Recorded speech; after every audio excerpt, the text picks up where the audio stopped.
Good to see everyone this morning.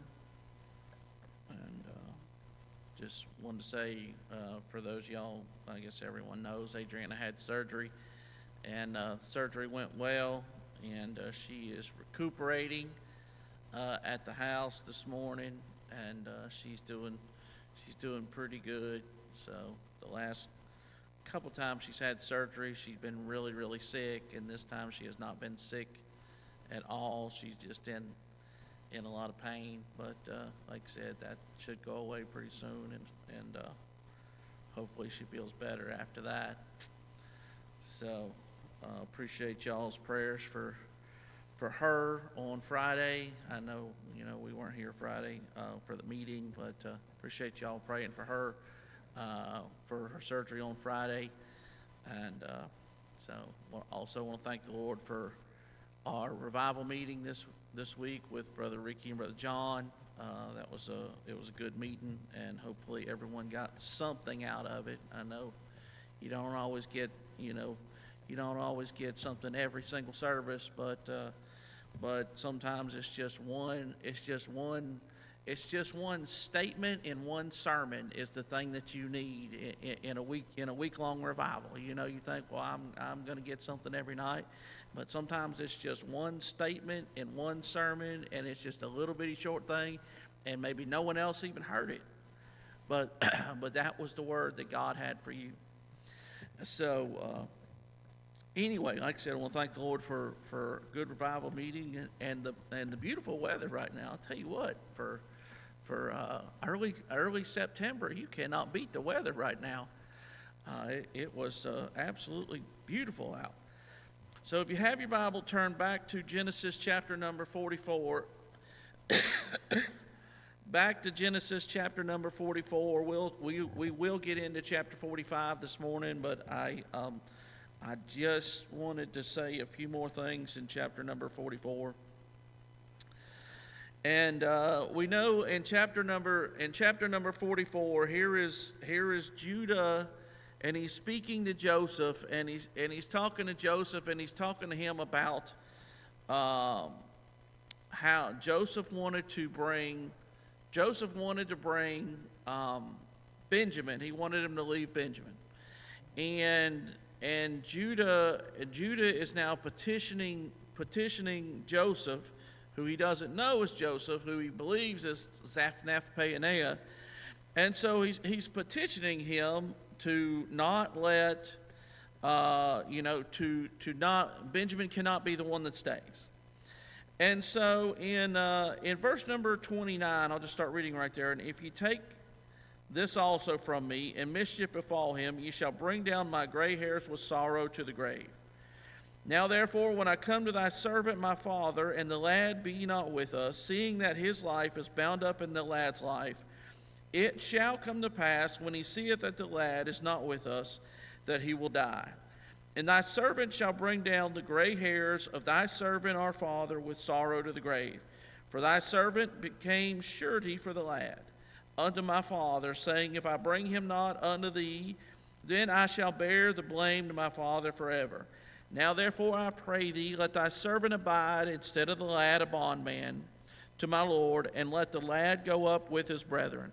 For how shall I go up to my father, and the lad be not with me, lest peradventure I see the evil that shall come on my father? And so we looked at this last week, and like I said, I was thinking about it all week when one of the evenings after service, we were sitting around talking, and I brought it up to the kids, and we talked about it again. But here is Judah, and again, Judah does not know who he's talking to. You have to kind of remember in the context that Judah does not know who he's talking to. He does not realize it's Joseph he's talking to. But these words that he's stating are going to mean more to Joseph than they're going to mean to anyone else. They would mean a lot to anybody. They would mean a lot to anybody just because of because of how passionate he was, and how he described his father, and how he described the relationship, how he described the loss of Joseph, and how Jacob took the loss of Joseph, and how that Jacob's life then became bound up in the life of Benjamin, and how important Benjamin was to Joseph. And so anyone that heard the story would no doubt be moved and affected by the story. But the fact that these words are what Joseph is hearing is what we're going to see in chapter number 45, where he's not going to be able to refrain himself. Whatever plan he had before, whatever plan he had to do with keeping Benjamin or whatever, that all went out the window when he heard Judah's plea right here. And so you get down here to the last two verses, and in verse number 34. Well, let me say this first. So one of the other things that I didn't mention last week that I've thought about this week is how that Judah, as he was petitioning Joseph on behalf of Jacob, and he even says, how, lest peradventure I see the evil that should come on my father, and how he talks about how the lad's life is bound up with his father's life is bound up with the lad's life. If you think about it, in Genesis chapter number 38, and I'm not going to read all the verses, but in Genesis chapter number 38, if anyone knew about the loss of a child, it was Judah. If anyone knew about the loss of a child, it was Judah. And I understand that those boys were not good boys. Or at least, let me rephrase it. The first one was not a good boy. So if you look right here in Genesis chapter number 38, here is Judah, and Judah went and married a Canaanite woman, which he shouldn't have done, and so he had three boys. He had Er, and in verse number 7 it says, Er, Judah's firstborn, was wicked in the sight of the Lord, and the Lord slew him. Now I'm just gonna tell you, and I haven't experienced this, and so sometimes it's hard. Obviously, if you haven't experienced something, you're not gonna have empathy. You might have some sympathy, but you don't have empathy because you haven't experienced it yourself. And so when we look in here, this is an older. It's a multi-age range class right now, but originally it was the older men's Sunday school class, and you look in here, and my mother-in-law's a widow, and Miss Jimmy's a widow, and Miss Grogan's a widow, and brother. What's your name? Brother Croft. Brother Croft's a widow. And Katie back there is a widow. I don't know how they feel. I don't know how they feel. I can imagine. I can picture in my mind how But Brother Parks, I just don't know how they feel. But Katie and my mother-in-law and Miss Jimmy can talk, and Miss Grogan back there, they all can talk, and they all know how they feel. Every one of them knows how they feel. And if someone else in here loses a spouse, guess what? They're the ones that are going to be able to provide more comfort than us who don't know how. We don't know how y'all feel. And so here is Judah, and even though the Bible says that his son was wicked in the sight of the Lord, it was still his son. It was still his son. And Chris, he didn't just lose one son. We know the story, and I'm not necessarily going to read the verse, but his second son did something that God wasn't pleased with as well. Now, let me read just the beginning of verse 9. And Onan knew that the seed should not be his. Well, guess what? He didn't know. He didn't know because God said, no, it should have been. So there are a lot of times that people think they know. Have you ever met someone that just knows everything? They just know everything, or at least they think they know everything, and so you can't tell them anything. And so here's Judah's second son, and it says, and Onan knew. Well, guess what? He didn't know, because God was not pleased with what he does next, and because of that, God killed him as well. And so there are a lot of people that you talk to and they're like, oh, I know. And you're like, no, you don't know. No, you don't know. You think you know. You think you know, but you don't know. And so here's Judah, and Judah has lost two of his sons. He's lost two of his sons, and from the story, he promises his third son, Shelah, to his daughter-in-law, Tamar. He promises his third son, but when you get down through what he did and everything, but when you get down in verse number 26, it says, and Judah acknowledged them and said, she hath been more righteous than I, because that I gave her not Shelah my son. Why did he not give her Shelah his son? The Bible doesn't tell us, but I have an opinion. I have an opinion that he felt like there was something wrong, and so his children were dying because of her, and so he was scared to give her his last son. Now, he doesn't realize he's about to have two more sons with her, he finds out he's going to have a child with her from the story, but she's going to have two sons. She's going to have twins. And so he's about to have two more sons. And actually, when you look in the lineage of Christ that comes through Judah comes through this illegitimate relationship with his daughter-in-law and that child. But you understand, here is Judah, and he's had two sons die, and he promises the third son. But even though it came time for him to give the third son, he doesn't give the third son. And so she comes up with the scheme that she comes up with, and he plays along with it. And yet here he says, hey, she was more righteous than me because I didn't keep my end of the bargain. And why? Why did he not keep his end of the bargain? Why? Because apparently he had bound up his life in the life of his child. Apparently he had bound up his life in the life of his child. He lost those other two boys, and he had that one son, and he said, I cannot lose a third one. I cannot lose a third one. And so it was something that I thought about this week when I was thinking about this passage, how that Judah could have empathy.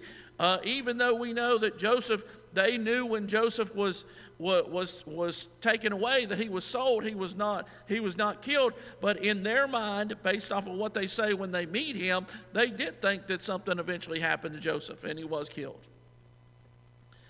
And so here is Judah, and Judah can have empathy because he had lost children as well. And so he could imagine, not only could he imagine the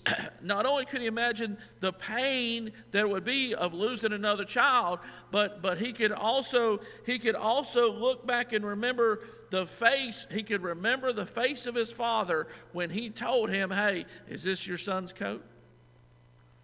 Is this your son's coat? Is this your child's coat of many colors?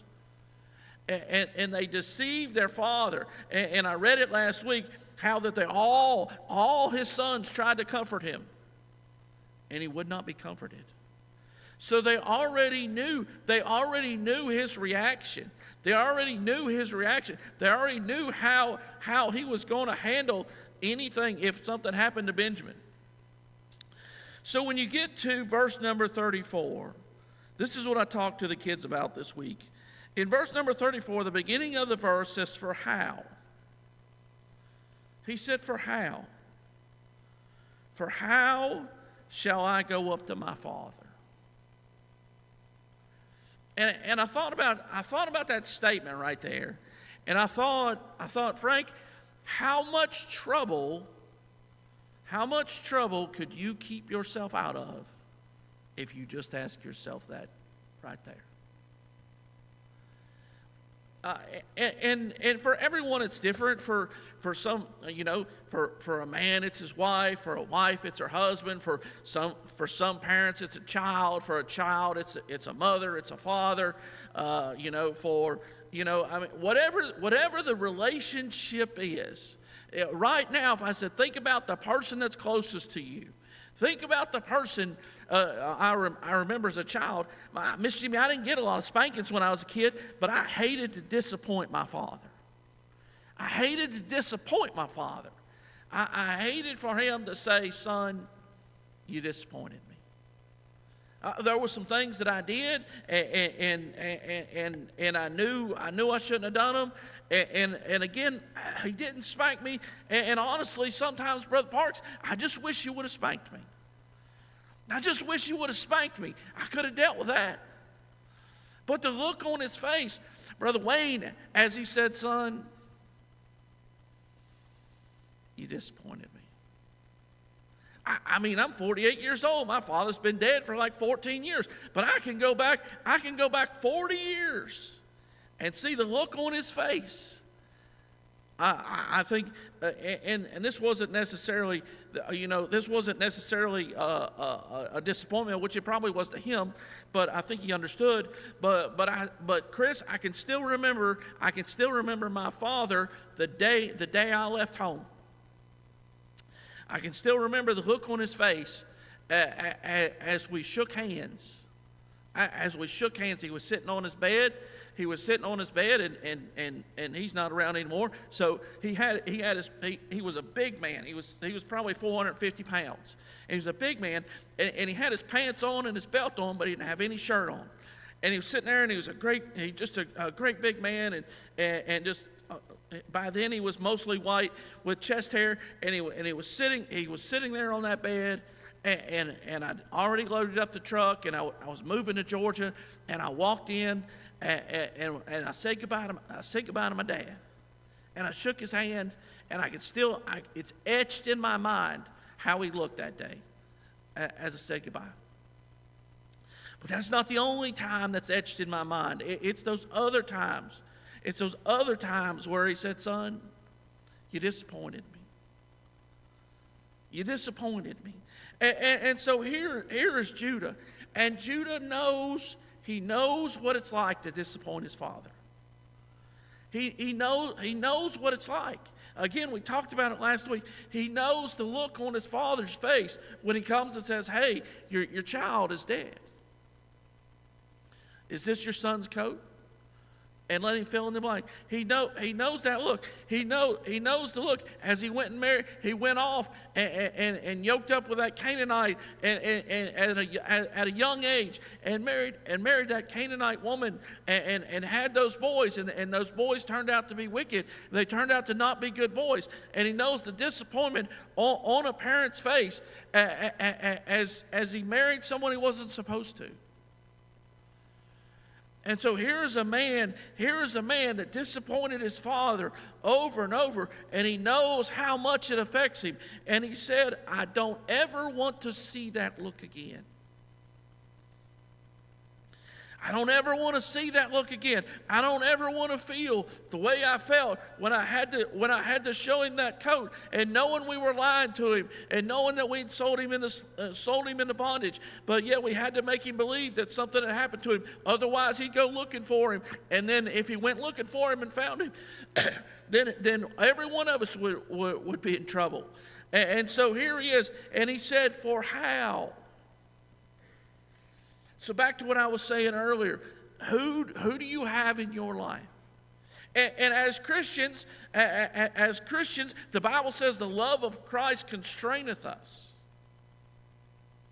The love of Christ constraineth us. Does it ever cross your mind? Do you ever just take a moment, just a moment? Sometimes the difference between sin and not sinning is just a moment. To say how? How shall I? How shall I go up to my Father? We talked about it. We talked about it before. We talked about how Joseph, the reason he didn't sin was because he didn't ponder it in his heart. He didn't allow lust to conceive, and so it could not bring forth sin.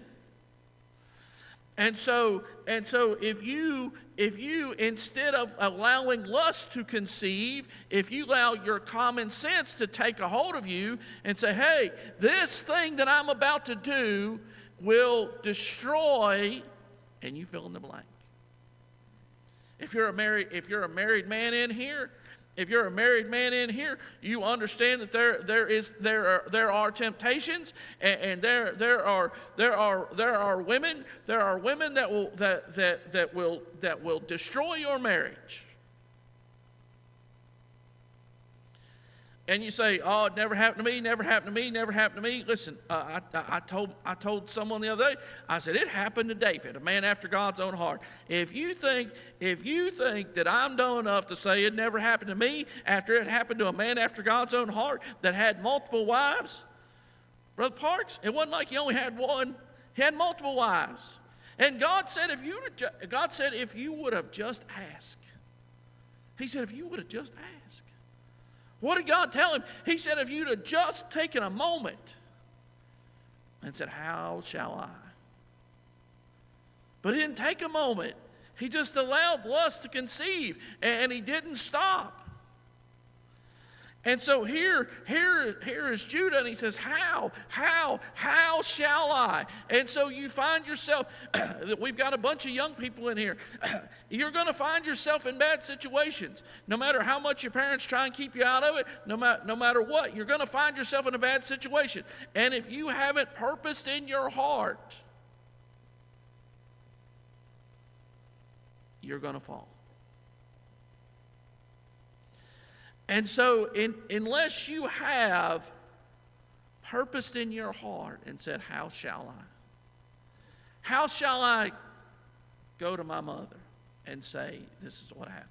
How shall I go to my father and say, this is what happened? How shall I go to my pastor? How shall I go to my friends? How shall I? Do you have that person in your life? Chris, you got Brandy. You got David. You got Ruthie. You got Jonathan. As parents, one of the most selfish things you can do is get a divorce.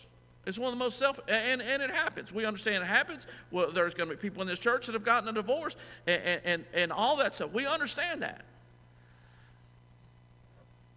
But that's a selfish thing. Most of the time. Most of the time, it's a very selfish thing. Why? Because they're not able to live their life. Well, guess what? If you have kids, you're not just destroying. You're not just breaking up a marriage. You're destroying your kid's life. I told y'all about my buddy. I talked to him last week, and they grew up in church, and just for whatever reason he was in high school, and his mom just decided she didn't want to be married anymore. She just didn't want to be married anymore, and so she's like, I want a divorce. I want out. They got a divorce, and for about 5 years he was just in a tailspin. Everything he was raised to be, he just rebelled against it, Brother Parks. Everything was raised to be, he just rebelled against it. Why? Why? Because that one moment when his mom said, I don't want to be married anymore. I don't want to be married to you. And yes, kids, and again, sometimes it's hard to explain how you love somebody when you're leaving them. Kids, I love you, but this is just not going to work out. And it put him in a tailspin. It put him in a tailspin. Why? Because she didn't say, how? How can I not figure out how to work this out? How can I not figure out how to work this out? How can I not figure out how to rekindle the love that I once had for this man that I don't feel anymore? She didn't say that. And so it put my buddy and his sister in two giant tailspins. My buddy finally come out of it. His sister never has. And Chris, she's gotten married a couple times before, and she just gave up on it now. Or a couple times after. Why? Because she didn't count the cost. Judah is counting the cost right here. He's counting the cost. You think about what Brother John said. What Brother John said this week about the prodigal son. That prodigal son did not count the cost. He didn't count it. He did not count the cost. He did not say, hey, you know what? I don't know how to handle money. Just a simple thing. I don't know how to handle money. If I go out and spend it, it's always been Dad's got more money. It's always been Dad's got more money. But this time, I'm going to go out and I don't... I can't call the bank of Dad anymore and go and say, hey, Dad. And so I'm going to go, and what it appears is that he didn't get a job. He just figured, I'll just go have a good time. And then my buddies will take care of me. Guess what? Your buddies are only going to be your buddies as long as you got something to give. And once you don't have anything to give anymore, guess what? They're not your buddies anymore. He didn't count that cost. Why? Because he lived a sheltered life, and he didn't know.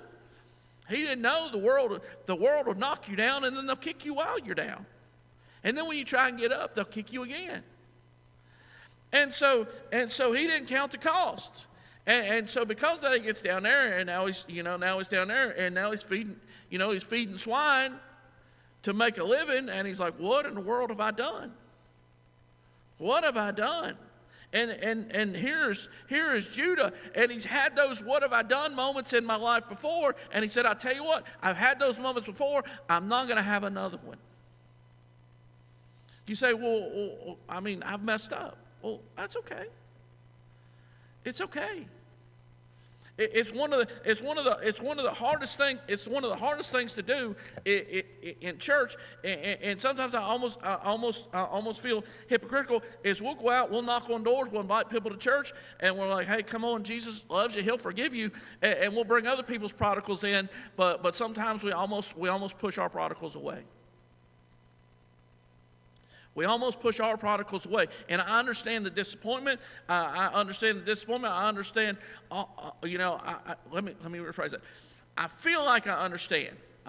Obviously, right now, I don't have a prodigal, so I'd be a hypocrite if I said, just like the widows. But you understand what I'm saying. I've watched people leave, and even though it wasn't my child, they were my friends, and I've watched people leave, and I know the pain and the hurt.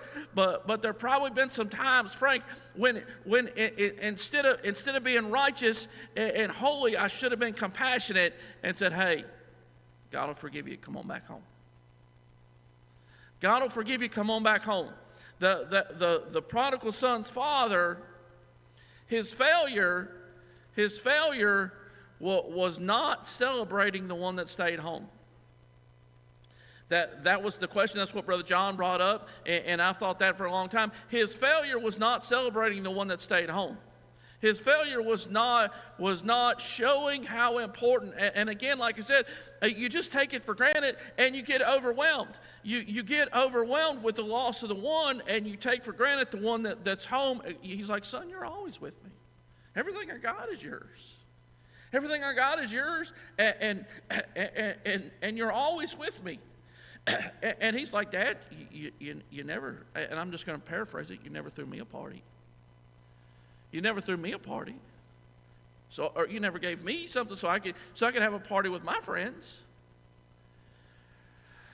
And so if you find yourself in that situation, you need to celebrate the ones that stay home.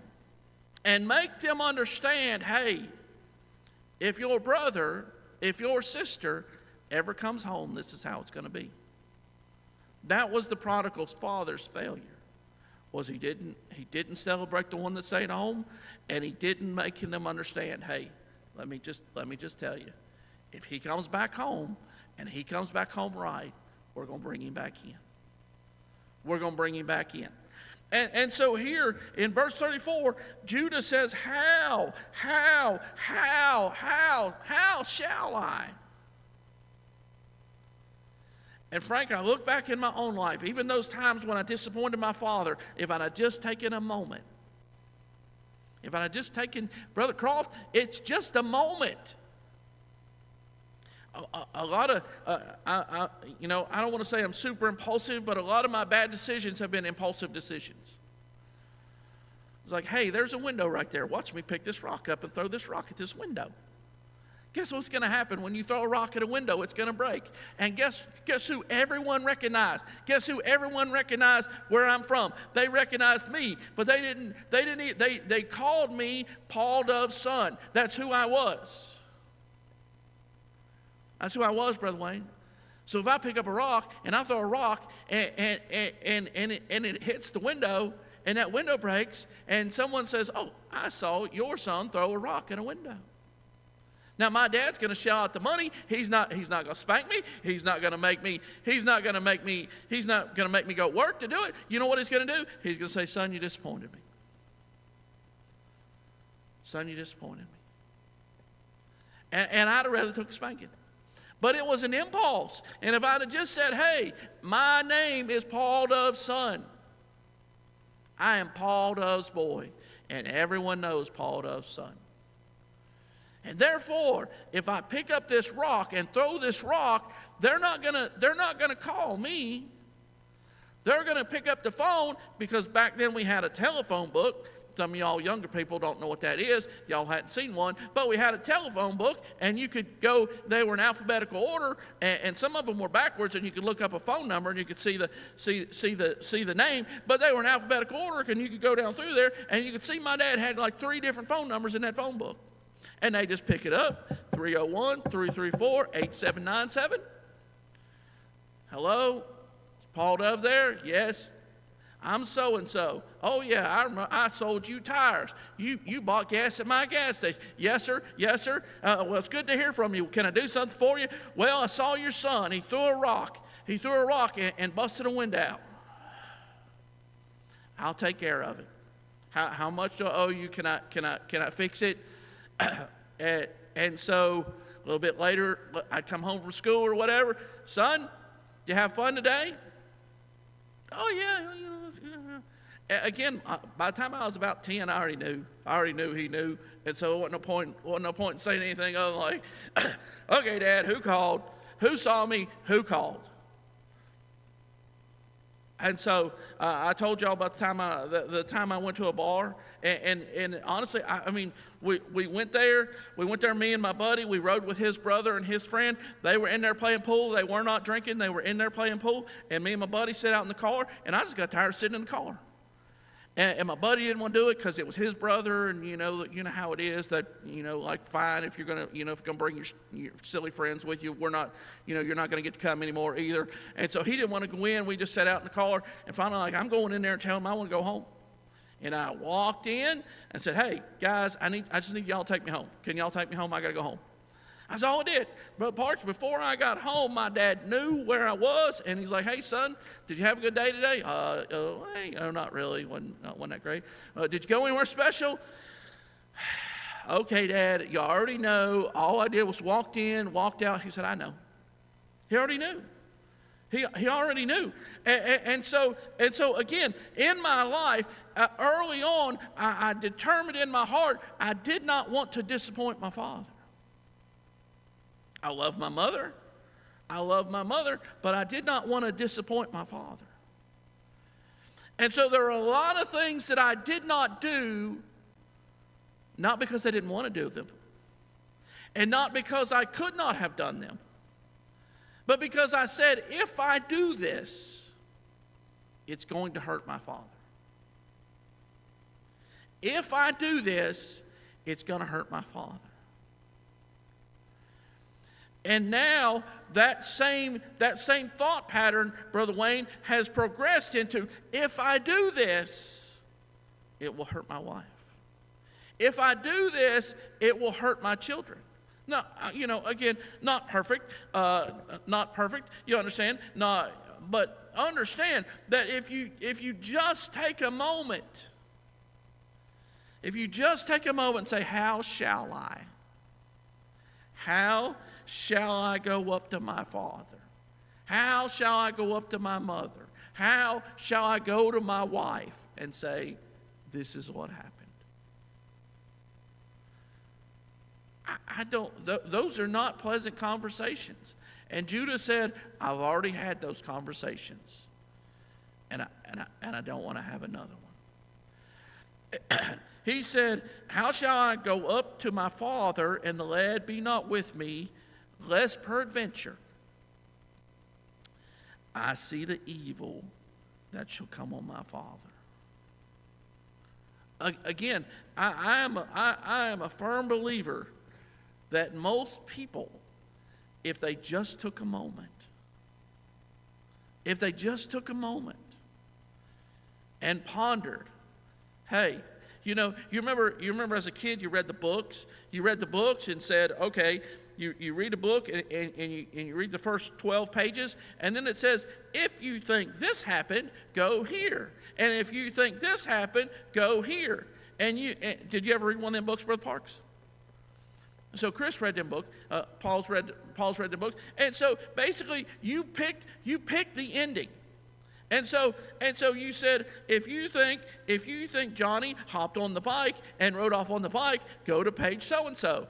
If you think Johnny let the bike lay and walked home, go to page so and so. And it basically had two endings. Brother Wayne, we have the option as well. If you want it to end this way, then do this. And if you want it to end this way, then do this. And if you just take a moment and say, hey, how do I want this to end? Not how do I want this to feel in the moment? How do I want this to be in the moment? How do I want this to happen in the moment? But when I walk into church on Sunday, how do I want this to be? When I go face my mother and my father, how do I want this to be? When I go look in my wife's face, how do I want this to be? When I go talk to my pastor, how do I want this to be? It's just a moment. It's just a moment to say, how shall I? I believe if most people in here ask themselves that question when they're faced with any kind of temptation, if you just ask yourself, most of the time you will make the right decision. There's some people be like, you know what, I don't care. I'll do it anyway. But then you have a love problem. You didn't have a temptation problem. You have a love problem. Because once I got to the age that I knew this was going to disappoint my child, Brother Wayne, a lot of those disappointments, I stopped doing those things. When all my buddies started drinking, I didn't drink. You know why I didn't drink? Because I didn't want to disappoint my dad. My dad talked about how his dad was a drunk, and he talked about how his dad was a drunk, and how his dad would come home on Friday night, and he'd get paid on Friday, and he'd drink himself. He'd spend all the family's money drinking, and then he'd come home, and then he would take out anything my dad during the week. He would take it out on my dad on Friday. And my dad talked about that, until, Brother Wayne, I just didn't even want to look at alcohol.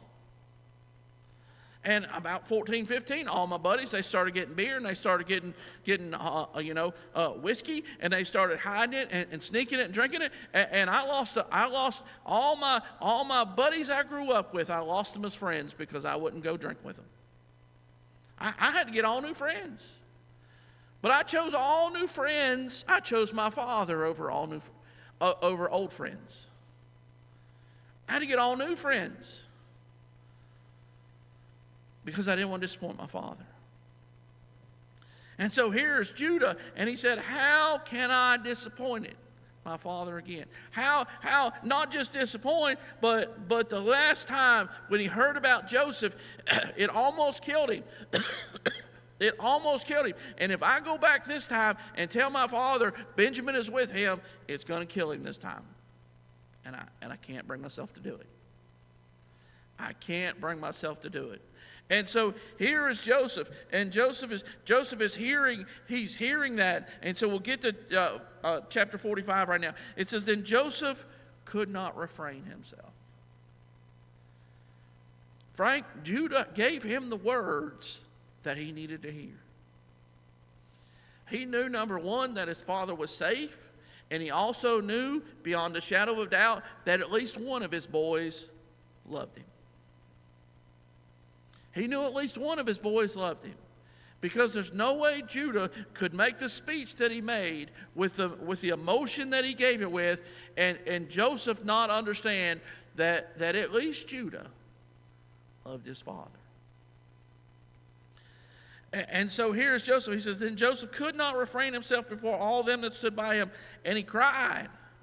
And so you imagine, here he is, and he's been playing the part of Zaphnath-Paaneah for all this time, and now he's still got these Egyptians in here with him, and he speaks for the last time in those boys' hearing in the Egyptian language, and he says, all you Egyptians, you need to go out of here.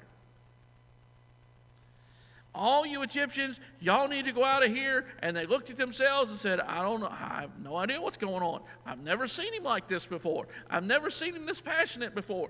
If you remember the last time he cried, he went out and he went out and he cried alone, and he cleaned up his face, and then he went back in there before them. And maybe the man that put the money in, that man understood. Maybe that man understood what was going on, but it seems like the rest of these people didn't understand. And Joseph is about to reveal himself to his brothers. He's about to reveal himself to his brothers, and it should be an amazing moment in their life. It should be an amazing moment in their life. They should be so excited, because this man that they were so fearful of, this man that had so much power over them, even though they didn't live in this country, this man that had put them in prison, but this man had also fed them. It should have been an amazing moment in their life. And instead, you know what this moment is to them? Another moment of fear. Why? Because many years ago, 22 years ago, Brother Croft, they did not say, how shall I go up to my father? Because they did not say, they did not take that moment. Reuben tried to get them. Judah at least convinced them not to kill him.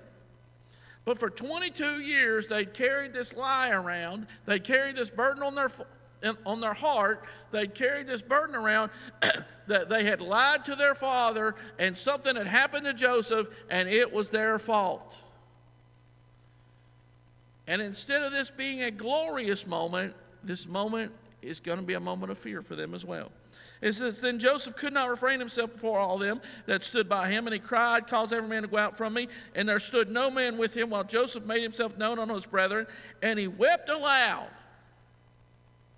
Now, you know, as a man, most men don't like to cry. We don't like to cry, period. And so here is Joseph, and he's making himself known, and he's very vulnerable right here as he weeps aloud, and the Egyptians and the house of Pharaoh heard. So this wasn't just a little, like, you know, wipe the tears off my cheeks cry. This was one where they were moved out of the house, and they still heard him crying. And Joseph said unto his brethren, I am Joseph. Again, think about it. Think about it. Here are these 11 brothers, and 10 of them played a part in him being sold into bondage. One of them was too young to know better. One of them, all he'd ever heard was from his father what Joseph was. But yet here he says, I am Joseph. And you imagine the person that they had did wrong all those years ago is now the person that they're standing in front of. He says, I am Joseph. Doth my father yet live? He's so excited. He's this close to being with the Father again. After all this time, and he's like, I just want to know, are y'all telling me the truth? Is my father still alive? Obviously, he knows from Judah, but he just can't help it, because that's the one question he's had on his mind for 22 years. Why didn't my father come get me? Something must have happened to him as well. And yet he knows, but still, that question is still there.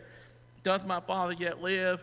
And it's not going to be fully answered until he sees him face to face. Doth my father yet live? And his brethren could not answer him, for they were troubled at his presence. They were troubled because 22 years earlier they didn't say how. They looked and said, oh, there's that dreamer. Let's kill him. And Reuben said, no, let's not. Let's just put him over here in this pit. And then Judah's like, I tell you what, we'll sell him into bondage.